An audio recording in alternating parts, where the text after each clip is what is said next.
Daisy Cousins Show, and joining me now is someone who I hope can make sense of why these wokies are protesting for the decidedly unwoke Palestine. He is Primetime 99, that commentary and comedy sensation, the pimp on a blimp himself, the effervescent Alex Stein. Alex, amazing to have you here. How are you this evening? Wow, what an introduction, Daisy. Thank you so much for having me. That couldn't have sounded any better. I mean, that's like music to my ears. Thank you again. Well, it's a pleasure to have you. And I'm very keen to talk to you about this because I'm confused. I'm confused by these woke protesters. I mean, you, Alex, have actually spent some time going into the encampments at these universities and talking to the pro-Palestinian protesters. So tell us, do these protesters actually know what they're protesting about? No, it's the most hypocritical protest I've ever seen because, I mean, this is the thing is other than the Middle Eastern people there's a lot of Middle Eastern people and, you know, they might be affected by the conflict, but all of the white people that I would identify as white are either transgender or gay. And if you really if you just look at that, no, seriously. And if you extrapolate that, if you took them to Gaza, they would literally get thrown off a roof. They would not be allowed to have a pride parade in Palestine. There's a lot of lifestyle choices that they make here in America that would be very frowned upon for the same country that they're protesting for. So these people are confused. And you know this, Daisy, it's like it's not organic. Somebody is funding this. Somebody's trying to create as much chaos as possible. And it has a lot of similarities to the Summer of Love in the 2020 election year. That is a really good comparison here. So who do you think would be funding these protests then to create all of this chaos? Do they maybe in an election here have something to do with a certain president called Joe Biden?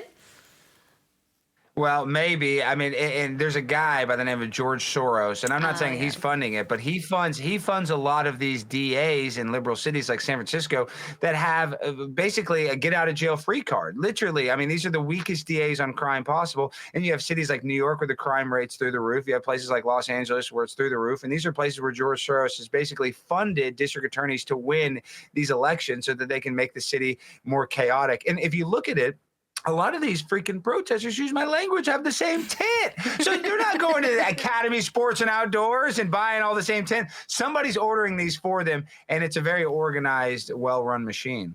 Yeah, it certainly seems that way. And you mentioned that, you know, so many of them are gay or trans. Like, you are not allowed to be gay or trans in the Gaza Strip. It's one of the most dangerous places in the world to be LGBT. And yet there's this organization I mentioned in my editorial called Queers for Palestine, which is literally a group of queer people who are activists for Palestine.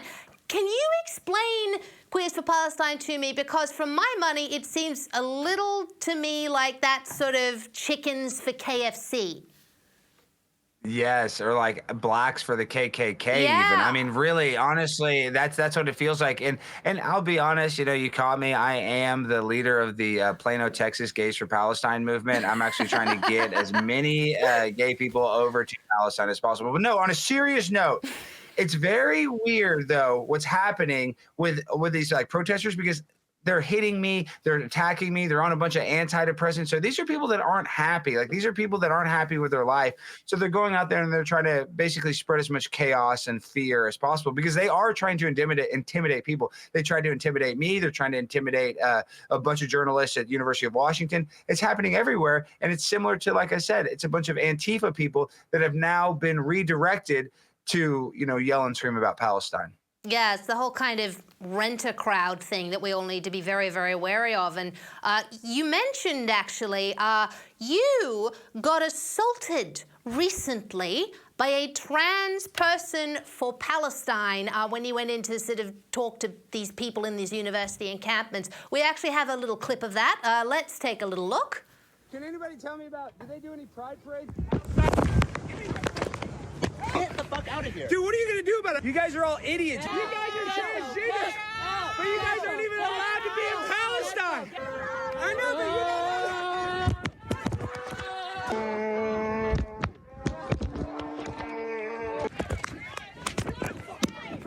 Oh my God.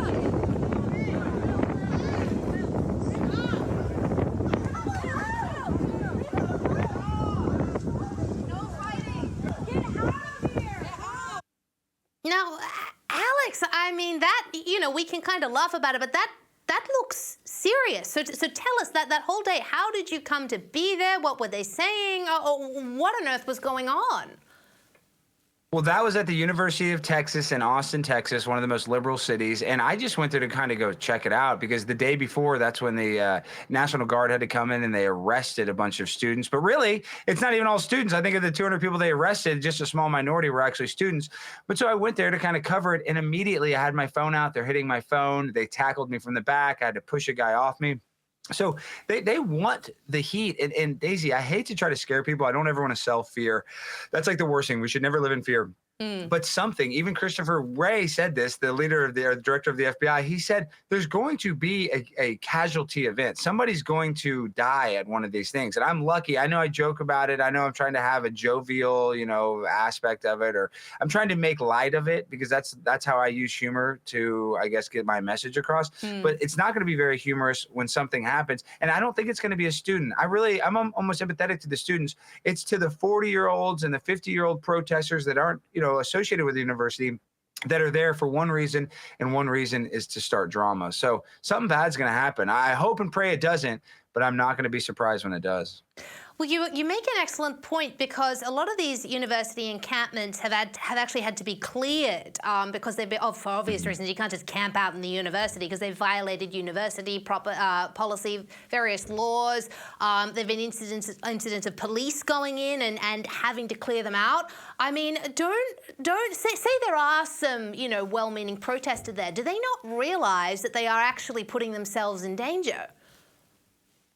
Oh, I think they want to put themselves in danger. And then you saw Greta Thunberg was just at a Palestinian protest. Of course, she wasn't in any danger. But, this is the thing. A lot of people don't say this. And I'm not saying Israel's perfect in this thing. I'm sure Israel has done some stuff that people would disagree with. But at the same time, Palestine's done October 7th. I mean, some of the worst stuff. This is a literal terrorist organization. So my point is, two wrongs don't make a right. And what they're trying to do is, I guess they're trying to bring attention to it. But bringing attention to the conflict in Palestine only makes them look worse, in my opinion, when you actually look into it. So it's really just a sad situation. And I don't think it's going to get solved in Austin, Texas, unfortunately. And I'm an American first guy. I wish we weren't giving bombs to either side, if you're asking me truthfully and honestly. But these kids that are protesting, I respect their right to protest, but they're confused. This is more like a Marxist communist movement than it is a Palestinian,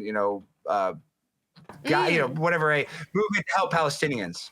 Yeah, and that's the whole thing with the left generally. It's the same group of people that bandwagons, I find, from cause to cause. I noticed this when I started commentary. When I started, the whole thing was, fourth wave feminism, then it was climate change, then it was Black Lives Matter, then it was trans rights, then it was back to climate change, then it was feminism again, but the trans rights were kind of eating the feminist rights. It's all very, very kind of strange, but yes, it is this bandwagoning that definitely goes on.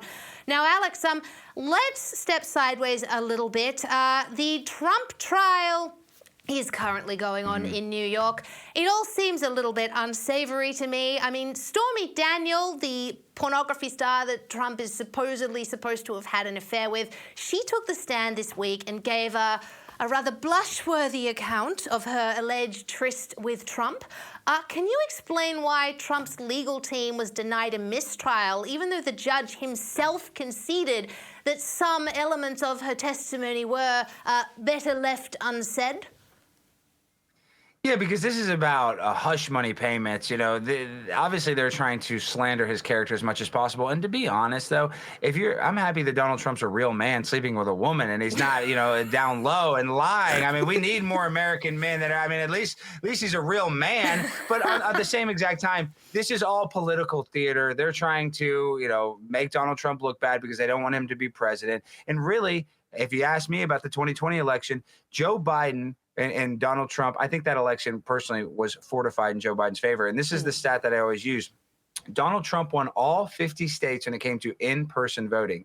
And then Joe Biden won all 50 states, even the most conservative, when it came to mail-in ballots. So for me, I think that leaves a window for fraud. So they have to do whatever they can to stop Trump from being president. And they tried Stormy Daniels before, and now they're going back to that horse to ride it again. And I hope it doesn't work. But at the same time, they want to put him in jail. I'm not going to be surprised if they don't find a way to try to put him in jail. I don't know how that's possible with Secret Service and being an ex-president, considering Barack Obama dropped a drone strike every 20 minutes for 8 years. Joe Biden has cocaine in the White House. George Bush did war crimes. None of them went to jail. And they're mad that a politician paid off a woman when politicians have been paying off mistresses for years. So it's really just a sad, sad reality that they don't want to give the people what they want, the populist candidate, Donald Trump.